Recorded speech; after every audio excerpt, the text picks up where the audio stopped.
Good morning, guys. Welcome to the ESC seminar. So it's a little bit different today. I'll have to introduce myself. I'm Chuan Wang. I'm assistant professor in the ESC department here. So I'm actually on the seminar committee. But this week we are missing a seminar speaker, so I'm asked to basically give a seminar here in place. So today I'm very glad that I have this opportunity to introduce to you guys some of the research that we do in my lab. So the title here is Inkjet-Printed Stretchable Electronic Devices, Sensors, and Displays. Okay. Oh yeah, by the way, probably I forgot to mention about my record. So I started here in WashU a year ago, but I received my PhD from USC back in 2011. And then I spent 2 years in Berkeley working as a postdoc doing work related to flexible devices. And after I finished my postdoc, I became a faculty at Michigan State for 5 years, from 2013 to 2018, and then last year I joined here. So I'm almost as new as you guys. Okay, so let's start. I'll give you a very brief overview of the topics of research in my group. So we actually work on a variety of topics ranging from materials to fabrication processes. So a lot of the materials that we do, we develop in our own lab. We work mainly on nanomaterials or conductive polymers or composite of them. And once we have the materials, we try to develop new ways of fabricating devices and explore the applications of those devices. You can see it's kind of this loop. And it's basically at the intersection between not only electrical engineering, but also a lot of physics, chemistry, and material science. In fact, 2 of the current PhD students in my group came from a background in chemistry. I think of all the PhD students I have advised, only one have a background in EE, and the rest of them have background in physics or material science.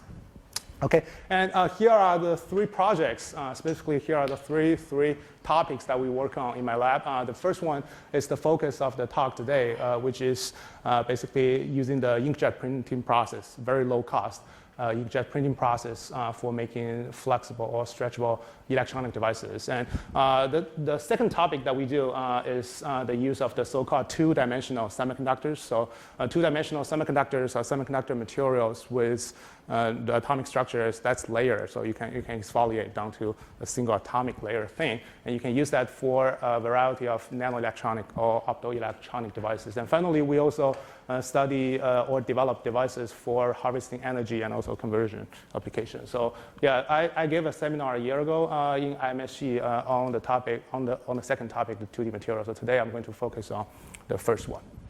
Okay, so before I dive into the details, if you are hearing the terminology stretchable or flexible electronics for the first time, I think it's necessary just to clarify the difference. And I like to use the analogy of the foil balloons versus the rubber balloon. So you can see, think of this one built on aluminum, the plastic as the flexible electronics, and the rubber balloon ones as the stretchable electronics. And here are some of the key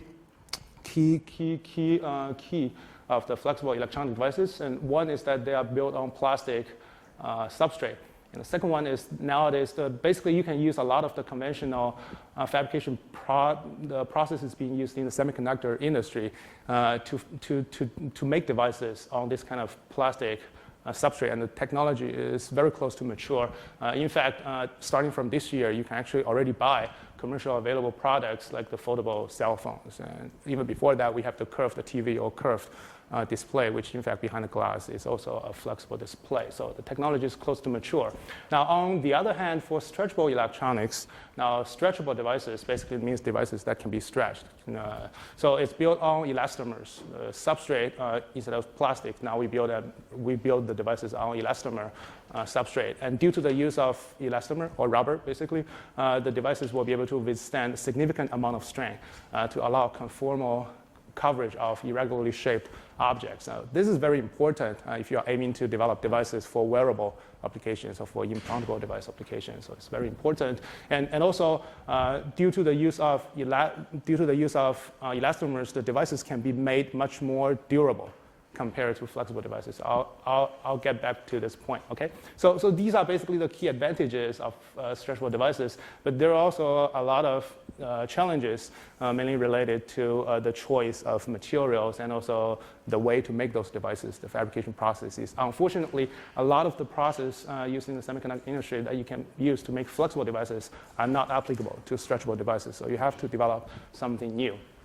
Okay, so so these probably, if you follow the tech industry, you know that starting from this year, CES of this year, now you can actually already buy for the foldable phones. So Samsung Galaxy Fold, now you can buy for $2,000. Huawei Mate X, right, foldable phone, and also LG, they released the rollable OLED TV, which is supposed to release next year. You can see this is a speaker bar, but this screen basically can be completely hidden in the speaker, and it can come out. Okay, so these are actually not too long ago, 2-3 years ago, those are still prototypes at the CES shows. But now, starting from this year, it's a very exciting year for flexible devices because now you can buy these devices already. So let's see. Now, how do we make the flexible devices? How do we make this flexible screen?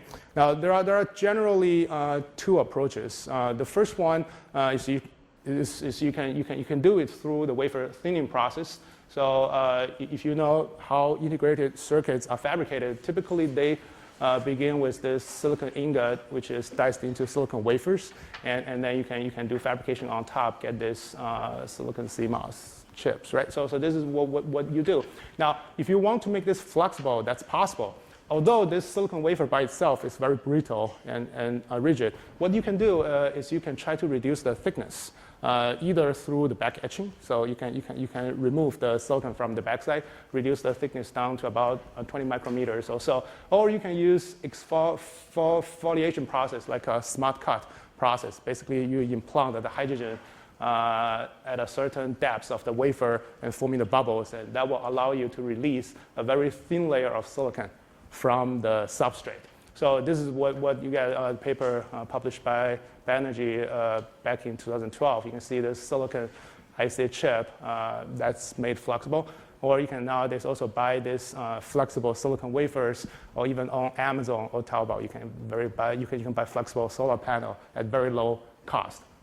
Okay, so this is the first approach. Now, the second approach that you can achieve flexible devices is by doing fabrication directly on plastic substrate. So if you want to do fabrication directly on plastic, it is very important that the substrate is very flat. It's very, very smooth. And the way that you do it is you can start with a handling wafer or handling glass, depending on whether you are making ICs or whether you are making a display. So this will be handling substrate. And then you get the liquid polymer, so polyimide in this case. You can spin coat the polymer onto the handling wafer and cure it. And it will allow you to achieve a very thin plastic substrate with thickness down to about 10 micrometer in thickness. And then the rest of the fabrication process is basically the same as how you would be making silicon CMOS chips. You can pattern the transistors and integrate various kinds of sensors or light-emitting diode devices. And finally, after the fabrication is done, you can passivate everything by depositing another layer of plastic on top and then delaminate. Then delaminate the whole substrate from the handling wafer. Okay, so this is what you do. Now, the reason for the use of the polyimide as the substrate is that the polyimide is a plastic that can withstand up to a temperature of 300 Celsius. So this would allow you to use many of the processes such as the PECVD process, the atomic layer deposition process, or metal evaporation. So all those can be done very easily on polyimide because it can withstand high temperature. So yeah, back when I was a postdoc, I've actually done a lot of work related to this. So this is the transistor backplane that I made. You can see we have a 20 by 20 TFT backplane, which can be used to drive AMOLED displays. And this is how it looks like. So after delamination from the handling substrate, the yellow color is basically the polyimide, the color of the polyimide. So we have a device with a thickness of only 10 micrometer thick, which allows you to fold it into this L plane, or you can roll it on a very small diameter rod with only a diameter of only 2 millimeters. So on top, we have made a lot of different devices. We have transistors, we have the logic circuits, and we also have a full adder developed over here. So some other examples include the AMOLED display, or we have also done photodetector array for imaging of the visible light or X-ray, and electronic skin for sensing a variety of stimuli. Okay, so those are the early work on flexible electronic devices. Now, so despite the progress by both our own group and also the industry, despite the great progress, there are still a lot of problems. And one of the biggest problems for flexible electronics is reliability. So let's go back to the Samsung Galaxy Fold example. So if you pay attention to the cell phone, you actually see there is a huge hinge over here. And this hinge is strategically designed so that the curvature of the flexible screen is minimized here. You don't actually want to fold it. So in fact, there's still a pretty large curvature radius of roughly a few millimeters. So that even with this hinge, people still report this crease on the screen after a few folds. And in fact, some of the tech reporters, not only one, but many of them report that the screen start to fail just after a few days. By no means, I'm not saying that Samsung is not good. It's just it's a problem that's out there, right? So yeah, and the reason for this is because you can imagine a piece of paper, right? So if you crumple a piece of paper, it's going to leave behind the creases on the surface. And this process is irreversible. And therefore, if you work with flexible devices, you have to be extremely careful not to damage it. So what are the solutions? How can we go from here to something even better? So what we believe is that the next step for flexible electronic devices or for soft electronic devices is to go from being flexible to stretchable, as I showed you in the very beginning. So that's what my group is doing now. So if you move from flexible towards stretchable electronic devices, there are many advantages. Now, one being that elastomers are much more durable. So this is basically a rubber substrate on which you can make your electronic devices. So elastomers are much more durable, so it can overcome the reliability problem that I showed you on the previous slide. And also, the elastomer substrate can basically conform to irregularly shaped objects, which is important for wearable implantable device applications, also for soft robot applications. And finally, stretchable electronic devices might also be good for niche applications. For example, imagine a display that's of a cell phone size, which can be enlarged to a tablet size if you wish, right? So stretchable displays. Yeah, so this schematic down here basically summarizes what we are trying to do now at this moment. So we are developing all kinds of individual components. We're developing stretchable TFTs, TFT for thin film transistors. And we're also developing a variety of sensors and also light emitting diodes and interconnections as well. Also, for energy solutions, we are also trying to work on stretchable solar cells or batteries. So once you have all those components, you can put everything together on this rubber-like substrate to get the system for the application that you choose. Okay, so just to give you some examples, if you have such a stretchable system, we can use them as a disposable sensor patch to monitor the vital signs. Or we can use such a stretchable electronic device as skin for soft robot. Some other examples include electronic wallpaper, which hopefully you can buy from Home Depot, laminate on your home and become a display or a stretchable display, as I mentioned, right? So yeah, so the goal is great, but it's not easy to get there. And the main challenge, a few of the key technical challenges preventing us from achieving stretchable electronic devices, that first, you need to be able to identify, or you need to be able to develop high performance and robust stretchable electronic materials. So conventional semiconductor industry use silicon-based materials, or 3,5 compounds, right? So those are brittle. They are not suitable for stretchable electronic device applications. So you need to be able to come up with new materials. And two, you need to be able to develop new fabrication processes that is scalable and also low cost. And finally, you need to be able to integrate different types of devices, electronic devices, sensing devices, or light emitting devices. You need to be able to have a process to put everything together, integrate everything together on the substrate. Okay, so let's talk about how we can achieve stretchable devices. So in the field, people are basically studying two different approaches. The first one for achieving stretchable devices is through the so-called structural design of conventional brittle materials. So this Professor John Rogers in Northwestern is one of the pioneers in this approach. So what you can do is you can continue to use conventional materials like silicon, metal, but you can pattern them into the serpentine-shaped structure or the buckling structure, which will allow you basically, due to the structural design, it will now be able to accommodate a certain amount of strength, making the whole system stretchable. Or similarly, you can also do the honeycomb. You can also cut the honeycomb structure into the substrate. And by doing this, you can also make conventional rigid devices stretchable. Now, this is the first approach. The second approach is you can use the so-called intrinsically stretchable materials, which are typically nanomaterials or composite of the conductive polymers and nanomaterials. So generally one of the two. And here are some of the examples. So for example, Professor Bao in Stanford or Professor Samaya in Tokyo, Tokyo. You can see this is a rubber substrate. You can directly print those intrinsically stretchable materials on top and make electronic devices or sensors out of it. So the two approaches, each one has its pros and cons. So for the first approach, the greatest advantage is that you are allowed to stick to the conventional fabrication process, conventional semiconductor fabrication process, and continue to use the conventional materials. And as a consequence, you get devices of very high performance, high reliability. Right? So that's the first one. But the drawback here is that you can see a lot of the area is wasted to pattern those serpentine shapes. So the active area of the device is actually very small. So you can see the tiny patch of strength sensors, temperature sensors, and the rest of the area is pretty much all wasted to accommodate the serpentine shape.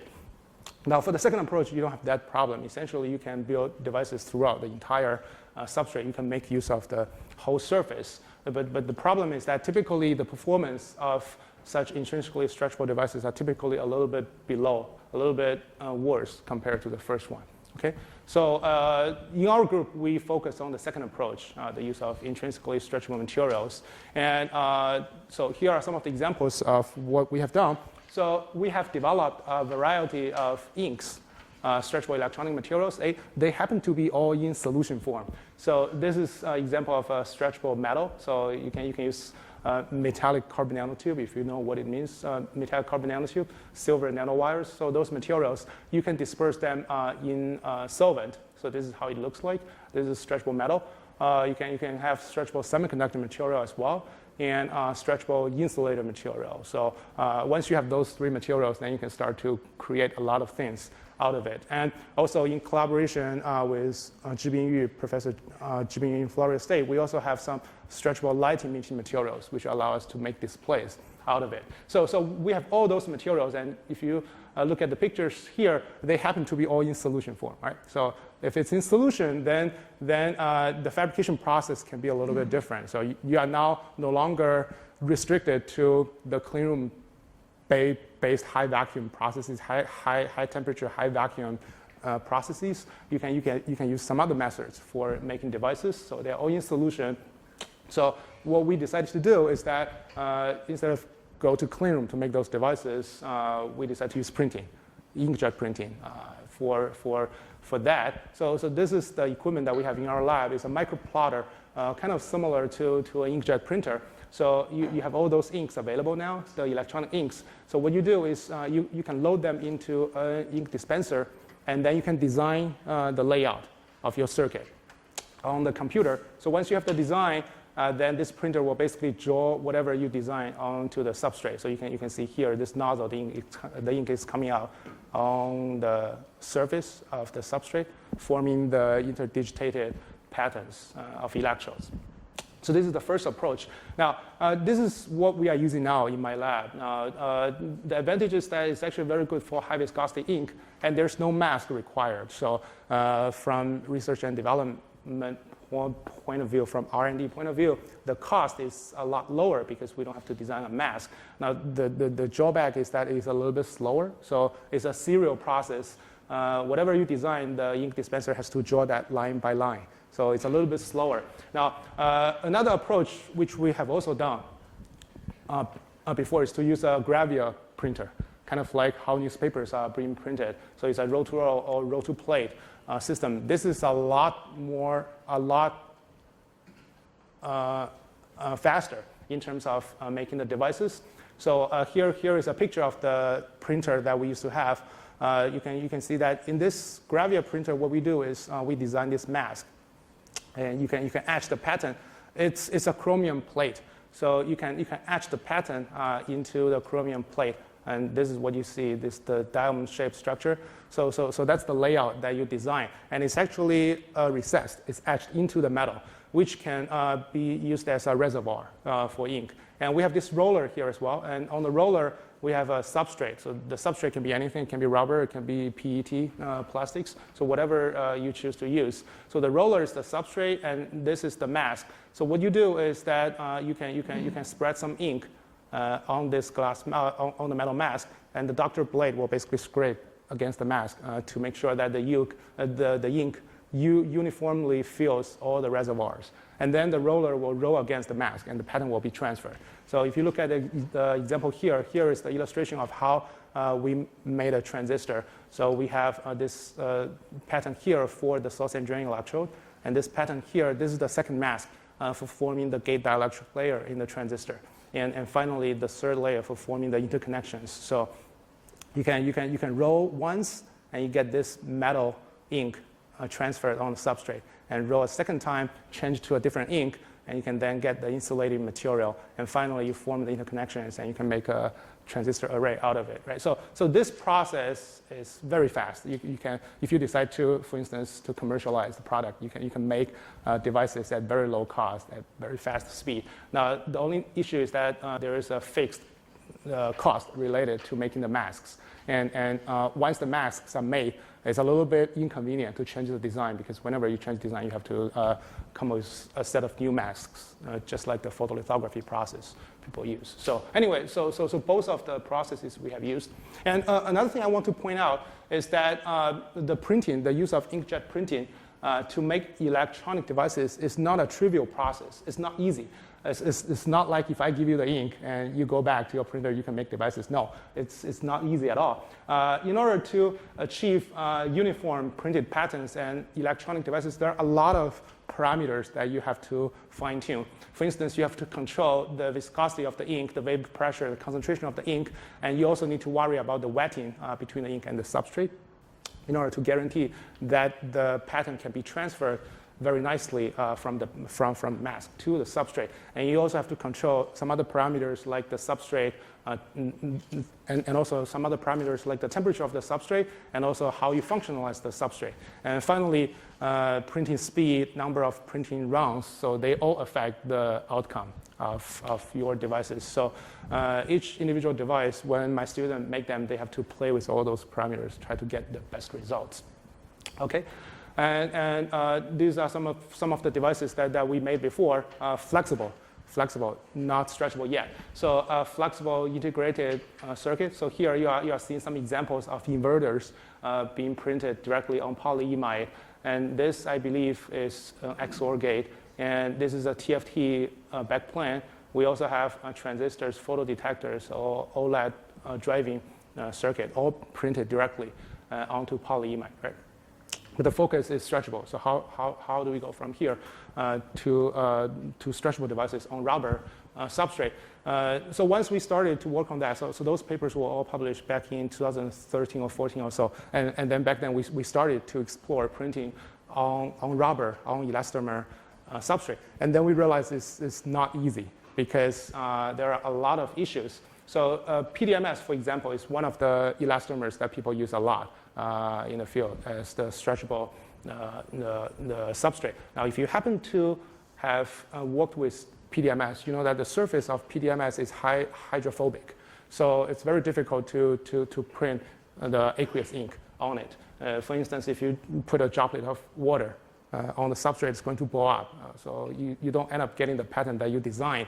So this is the contact angle showing aqueous ink being deposited on PDMS. So they blow up. The contact angle is very small. So they blow up, and as a consequence, after printing, you can see that the uniformity of the pattern is very poor. So we have the active material, they aggregate here at the corner. So you can see that it's terrible.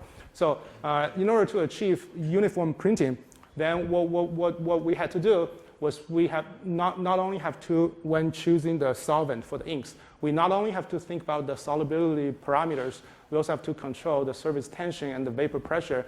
And also something else that we did was to introduce some surfactant into the ink. So as you can see here, by adding more and more surfactant, the Triton X100 here is the surfactant that we add. So by adding more and more surfactant, you can gradually improve the wetting of the ink on the elastomer. And as a result, we were able to finally achieve very nice, very uniform printed pattern on the substrate.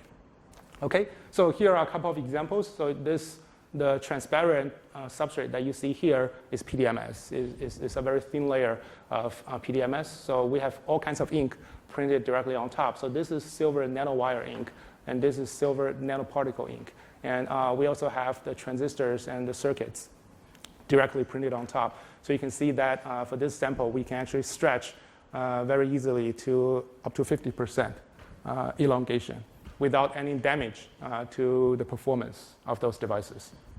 Okay, so that's basically kind of the overview behind some of the processes that we have developed over the years and the platform that we have developed. Now, for the second half of the talk, what I'll do is I'll get into the details of the devices. I'll talk about the transistors. I'll show you some of the examples of the stretchable the transistors that we made, and also the sensors and also the displays. Let's start from the transistors, printed stretchable transistors, which is the device basically that we have made here, the TFTs, thin film transistors. So a transistor, basically the key components are the three terminals. We have the gate electrode on top, the source and drain. So these three electrodes, the requirement for the ink is that the conductivity has to be very good. And also the contact resistance between the source and drain electrode and the semiconductor material in the channel, the contact resistance has to be small. So you have to carefully play with the ink in order to get the best performance. And the second most important component in the transistor is the gate dielectric layer, because the gate dielectric layer directly determines the gate strength. So you want the gate dielectric layer to be as thin as possible so that you can operate the transistor with lower gate voltages. In order to, you have to do that in order to improve the gate strength, to allow you to use lower voltages to modulate the transistor. Yeah, and also the dielectric, the constant of the gate dielectric layer is also very important. So I'll get back to that later on. Let's start by looking at the electrode materials, the source and drain and gate materials. So for these three layers, the source and drain and gate, we use this carbon nanotube solution that I showed you previously. And this is the scanning electron microscopy image. So you can see that after printing, the carbon nanotube here, carbon nanotube is basically a tubular structure with a length of typically in a range of 1 to 2 micrometers and a diameter of just around 1 or 2 nanometers. So after printing, they form the mesh-like structure. And this is actually the reason behind why this carbon nanotube film is stretchable. Because of the mesh structure, imagine if you stretch the whole substrate, the mesh can deform along with the substrate in order to preserve the conductivity through the film. So we have optimized the process. So you have to actually repeat the printing runs for up to 80 times to get the resistance down to a sheet resistance. You can get the sheet resistance down to about 100 ohms per square, something like that. And this is the change in resistance as a function of strain. So you can see this blue curve over here. So with the ink that we have developed, even when you stretch the conductor up to 60%, the resistance will increase by at most a factor of 2. So this is already, we believe, good enough for the electrode. in the transistors. Now let's get back to the dielectric layer. So for dielectric layer, I mentioned that we want the gate strength to be strong, and therefore you need to be able to control the thickness. You don't want the dielectric layer to be too thick, and also the dielectric constant or the relative the permittivity of the dielectric layer, you want it to be as high as possible. So currently in the semiconductor industry, silicon CMOS, we use high K dielectric layers. Now, because we are making stretchable devices, we have to stick to polymers, right? Now, the problem for polymer is that if you use, for instance, PDMS as the gate dielectric layer, the permittivity is really low. It's only about 2.2, 2.4. And just as a reference, silicon oxide is 3.9, right? So this, if you use polymer here, even with the same thickness as silicon dioxide, the gate strength will be reduced by a factor of 2. So, and not to mention that for silicon CMOS, we have a dielectric layer thickness of 1 nanometer. And here we are talking about 1 micrometer. So if you go directly with a polymer as the dielectric layer, the result is that the transistor, you will probably need 100 volt or even a few hundred volt to operate. So that's certainly not ideal. So what we decided to do is we formulated this new ink in our own lab by adding ceramic nanoparticles into PDMS. So barium titanate nanoparticle. So the BTO, the ceramic nanoparticle, has a dielectric constant of a few hundred, 300 to be precise. So by adding this very high permittivity ceramic nanoparticle into the polymer, forming a composite, you can increase the gate strength of the material. So you can see by increasing the volume content ratio of BTO in the polymer, you can see that the dielectric constant gradually increases from 2.6 all the way to close to 10. Now, here on the right-hand side, you can see a series of images showing the stretchability of the dielectric layer. So this is the printed gate dielectric in relaxed state, so 0% here, meaning that the substrate is not being stretched. So we have stretched it all the way up to 100%, so you can see there's no crack happening in the dielectric layer, which is good. And more importantly, after you release the strand, let the substrate relax, you can see that it will completely return to its original shape, confirming that the dielectric layer can work very well, even under very large strain. So, and here are some of the detailed data showing that there's no increase in leakage current. So we made a parallel plate capacitor out of the dielectric layer and stretch it up to 60%, and this curve basically shows you that there's no increase in leakage current, even when you stretch it. And also the gate capacitance doesn't change when you stretch up to 1,000 cycles. So this is what we have. Now, once we have all the components, then we can start to put everything together and get the transistors. And this is the process of how we make it. So start by printing the carbon nanotube as the source and drain electrode. And after that is done, then we print this purple layer, which is the semiconducting carbon nanotube. The semiconductor layer is then being printed into the channel between the source and drain. And on top of that, we deposit the gate dielectric layer that I mentioned, the PDMS BTO gate dielectric layer. And finally, as a last step, we print the gate on top. And this is the microscope image. And you can see the detailed morphology of all 3 different layers. So this corresponds to the 3 electrodes. The image here corresponds to the 3 electrodes. And this one corresponds to the purple layer over here, which is the semiconductor in the channel.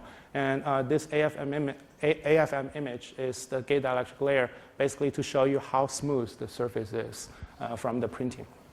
Okay, so on the right-hand side, we have the characteristics of the transistors. So the printed device, you can see if you are familiar with the MOSFET, you can see that this is very typical transfer curve for transistors. So where we plot the drain to source current as a function of the gate to source voltage. It's a P-type device with on-off ratio of roughly 3 orders of magnitude. And the gray dashed line here is the leakage current. So it remains to be very small. And this is the output curve, the IDS, VDS curve for the transistor.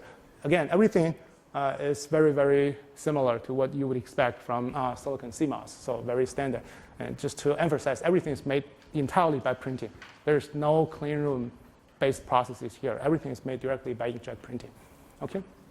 So we also attempted to stretch the transistor along different directions. So this is the device in the relaxed state. So stretch along the channel length direction, stretch along the channel width direction. So I don't want you to get you bored by the data here, but basically the key message is that there is very small change when you stretch along either directions, up to 60%, no major change. And this is the output curve of the transistor. The solid line is for the output curve in the relaxed state. The dashed line is when you stretch it to 60%. Again, no major change. Now, I'm only showing up to 60% here, but in fact, some of the outliers, some of the transistors that we make can even be stretched up to 100% without failure. But of course, there's going to be a drop in current. So just to show you that we can also do that, the transistors.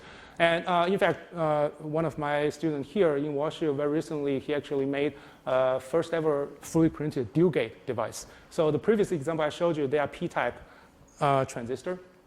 So carbon nanotube, they happen to be P-type. So you don't get N-type transistor to form CMOS. So my PhD student in my group, Chuan Wang, he actually developed the first ever dual gate device made entirely by inkjet printing. And this is the image of the transistor. So very similar to the previous one, except that now we are adding a control gate on top. So you have a bottom gate, which is the one over here, and you have a control gate, which is another gate placed on top of the channel. So what you can do for this dual gate device is that now you can use the control gate to control the polarity of the transistors. You can make it either P-type or N-type. And by combining the two together, you get this CMOS inverter. So this is the work we published very recently.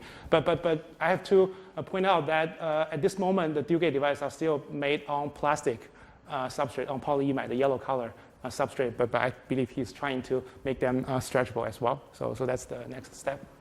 Okay, so once we have the transistors, you can integrate the transistors to form the circuits. And here are the fully printed logic gates. So we have inverter, we have NOR gate, we have NAND gate, all made by printing. And this is the appearance of the device.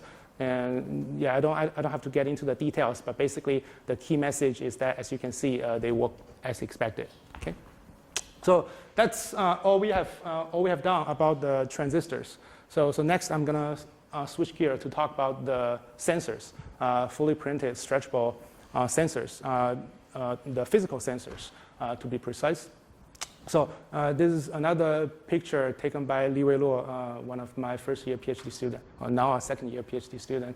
So these are the sensors that we print directly on PDMS. The substrate here is PDMS. So I'll introduce you two different types of sensors, the pressure sensor and the strength sensor.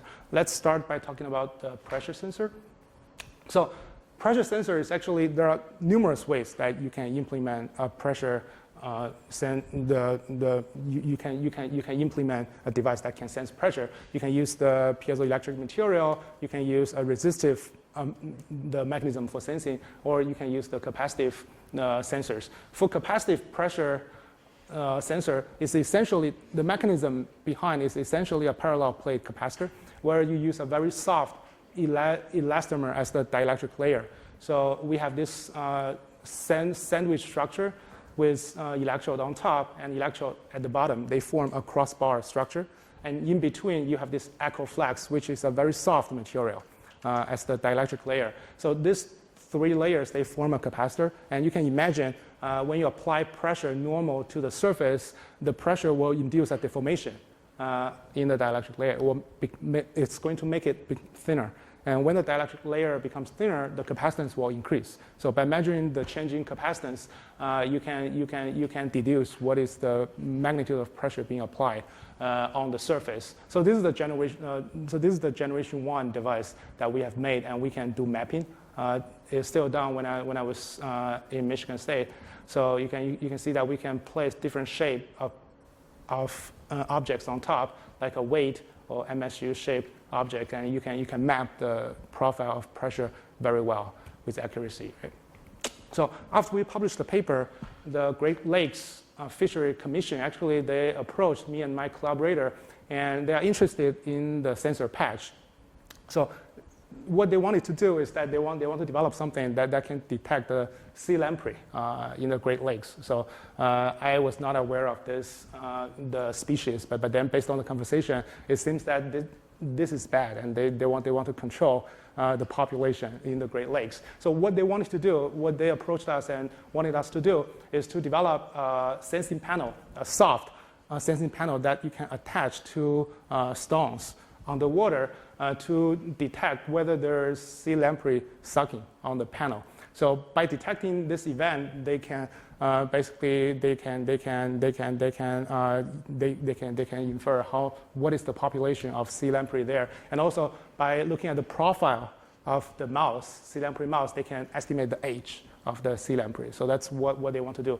Now, I have to point out that your cell phone, for instance, is a touch screen, right? So on the one hand, it's not able to quantify pressure. Your cell phone, the capacitive touch screen, cannot quantify the pressure until it doesn't work underwater.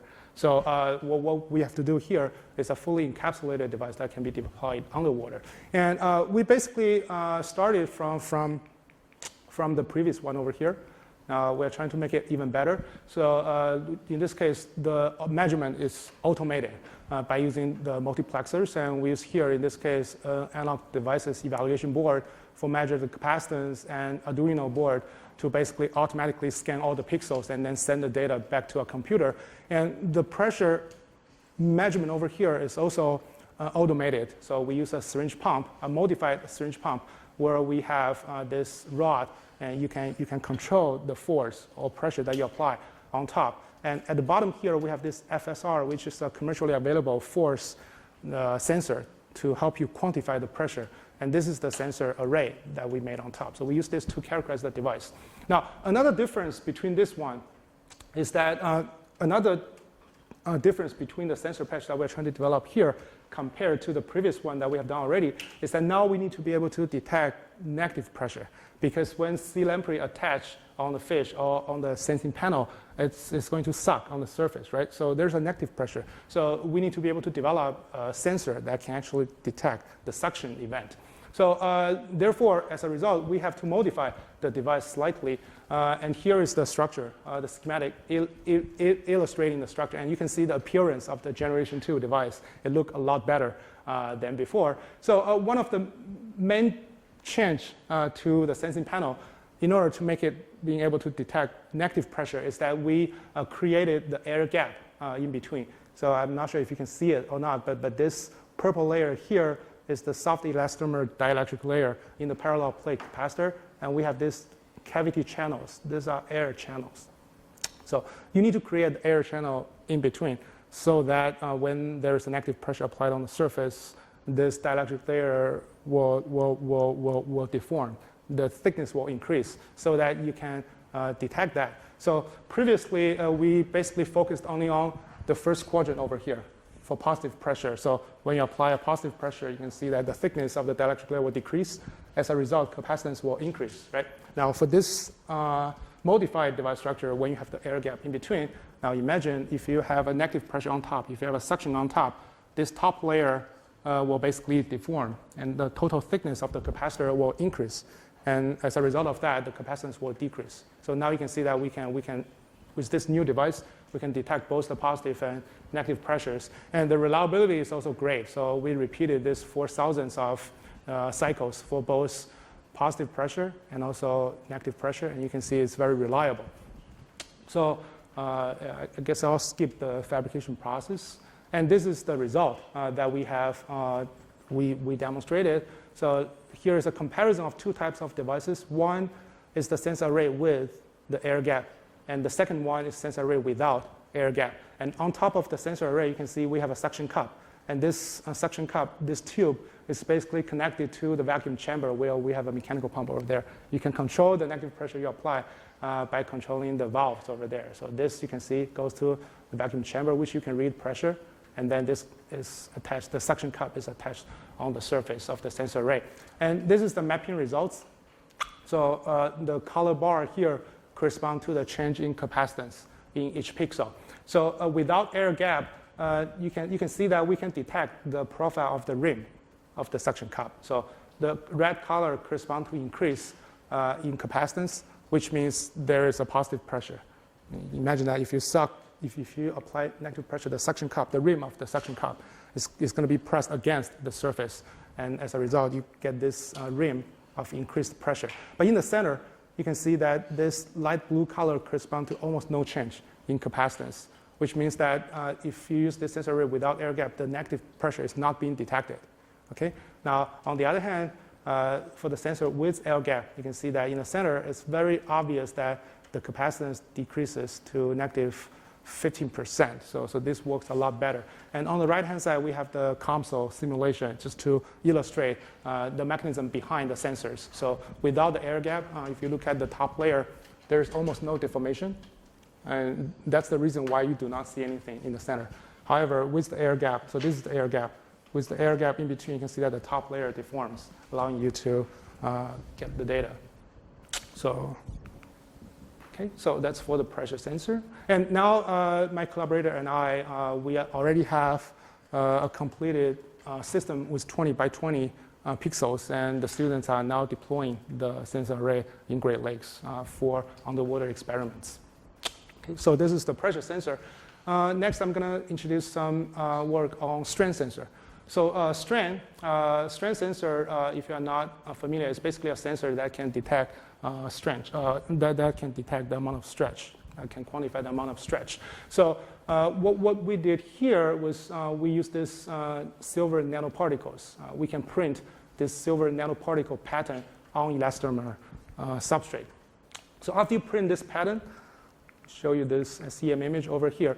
So once the silver nanoparticle pattern, once it is printed on the substrate, what happens when you stretch the substrate is that the strain will induce a lot of micro cracks in the conductive thin film.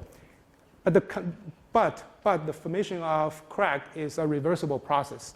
So let's say this 0%, 15%, 30%, 0%, this is the strain being applied to the sensor. So as you stretch the sample, you can see that the micro cracks become larger and larger, and there are also more cracks. But however, once you release the strain, this goes back. So the formation of these cracks will result in a change in resistance through which you can measure, and that will help you infer what is the strain. So this is the characterization data up here. So for the strain sensor, for the printed strain sensor, so essentially, as a function of strain, the resistance will increase. Now, depending on what kind of pattern you print, you can design strain sensors of various dynamic range and sensitivity. For instance, if you look at this orange curve over here, the curve is very steep. That means the sensitivity is very high. However, the dynamic range is very small. You can only stretch up to about 2%, and then the sample will crack, will break. Right? So you get high sensitivity but small dynamic range. Now, for this black curve, you can get high dynamic range, but the sensitivity is a little bit lower. So you can basically design the shape of the sensor and get different features that you desire. So the gauge factor, which is a measure of how sensitive the strain the sensor is, we can get up to 10 to the 6, 10 to the 6 power.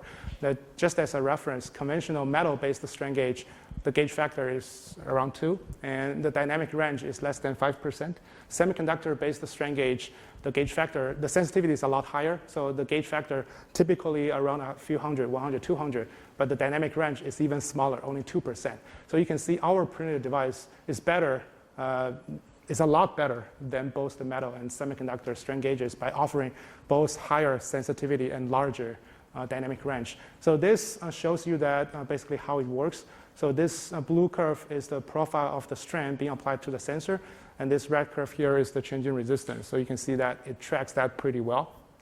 So we had this sensor device, and we published a lot of the papers showing different ways of using the strain sensor. And one of the applications is the finger motion detection. In this case, we print the strain sensor on rubber glove, right, on nitrile glove. So when you bend your finger, you can measure the change in resistance, which will help you determine what is the angle of bending in your finger. That's the first application. And the second application that we explored was we used the strain sensor to detect the wind speed. So you can mount this in a wind tunnel, and when there is a wind, imagine this is the sensor being mounted on the frame. So the wind basically is blowing normal to the surface of the sensor. So when there's wind, the substrate will deform, and the deformation will lead to strain, which will allow you to measure it as a function of changing resistance. So y-axis here is changing resistance of the sensor. Horizontal axis here is the wind speed. So you can see that the larger the wind speed, the larger the change in resistance.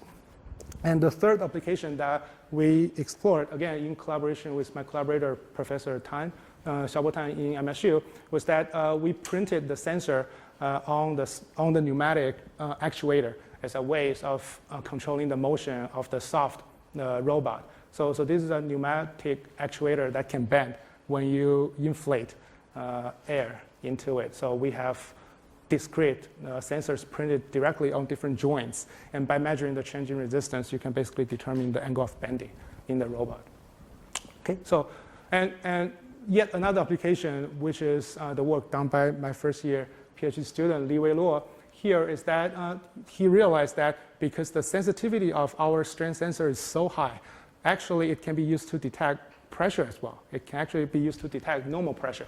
So this is the structure of the device. Now, in fact, this is exactly the same as the strain sensor that I showed you before, except that we changed the geometry. We changed the layout a little bit. Okay, so each individual one is a pressure sensor. So as you can see from this schematic over here, when you apply pressure normal to the surface, it's going to induce deformation because the substrate is elastomer. And the deformation here will induce strain. So this is the profile of deformation for different amount of pressure. So the red color basically indicates larger deformation, and this is going to translate to tensile strain being induced in the conductive layer. And as a result, you will also similarly see a change in resistance as a function of pressure. So we can again control the sensitivity of the device by changing the structure of the sensor. So you can change the thickness of the substrate, or you can change the Young's modulus of the substrate. So if you use a softer material, PDMS, if you use a material with a smaller Young's modulus, the softer substrate translates to larger deformation under the same amount of pressure. That means the sensitivity will be higher. So if you look at this one, the orange one, compared to this, the orange one compared to this blue one. So this is the two sensors with the same thickness in substrate, but different Young's modulus. The orange one being the softer one. So the softer one, as a result, give you a higher sensitivity. So Li Wei, he did a lot of very cool things on the sensor. So this is the dynamic measurement, basically showing that the resistance tracks the pressure being applied on the surface very well. So he went further to try to use the sensor patch as a microphone to pick up sound. So this is the sensor. He placed this on the loudspeaker of his laptop, and he recorded himself speaking Washington University in St. Louis, ESE.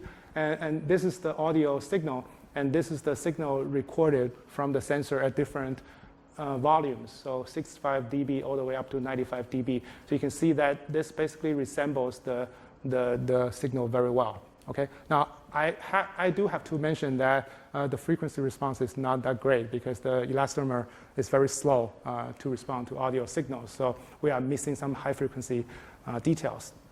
Now another application Li Wei did was he was able to use the pressure sensor to record the arterial waveform. By placing this on the wrist, you can get this profile, you can get this pulse, which corresponds to your heart rate, and you can also very clearly see the incident peaks and the reflective peaks. So this basically opens the doors for using our devices, printed devices for disposable sensor patch applications for wearable electronics or biomedical applications.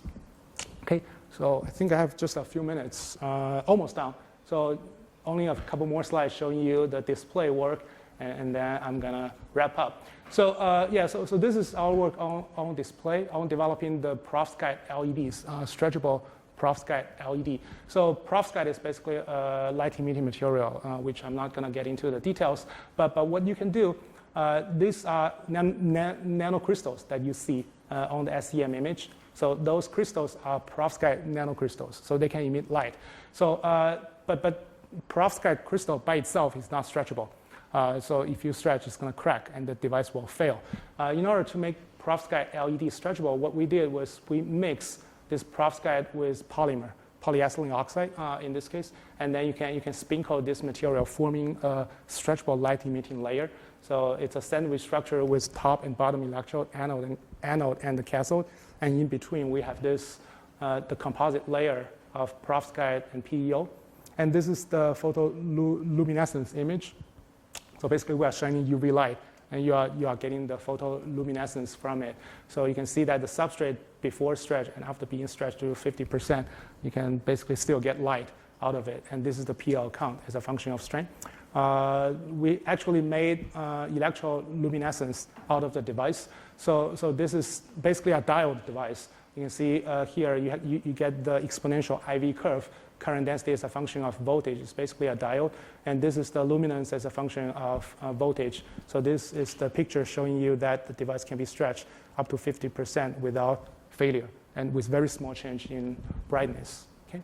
So something else we have done is the stretchable electroluminescent display. So the example here is only 1 pixel. So we want to be able to make a display array, and also we want to be able to display different things rather than just a dot. So we went ahead to print electrode and made this stretchable electroluminescent display. So this video, I hope it plays. This is again the photoluminescence image of this MSU shape being deposited on a PDMS substrate. You can see this is basically you can stretch, and this light still comes out. And this is just some of the characterizations. And we can stretch this up to 20%, not as much as the transistors. So the displays are a little bit more difficult to work with, but at least we can stretch up to 20%. And you can actually change the phosphor that you use to get different colors. So you can get red, green, blue colors and stretch, and they still work very well. Okay, so yeah, that's finally a display array. Yeah, so that's everything I have to share with you today. So just to summarize, we have developed nanomaterial polymer-based elastic or stretchable electronic materials, and we developed ink formulations and inkjet printing process to allow us to make those devices at very low cost using inkjet printing process. And we have achieved standalone intrinsically stretchable transistor sensors, circuits, and LEDs. And what we are doing now is finally to be able to try to integrate everything together to get a system that we can use for a variety of applications. And yes, acknowledge to my students. So the majority of the work that I showed you today were done by the postdoc, Dr. Le Cai, and also my former PhD student, Suo Minzhang, who is now in Apple. And so Hao Chuan, Li Wei, and the two of them are my PhD student here in WashU, and they also contributed a lot to the work on the transistors, and also Li Wei on the sensors, and two master students and a visiting professor. So thank you so much for your attention.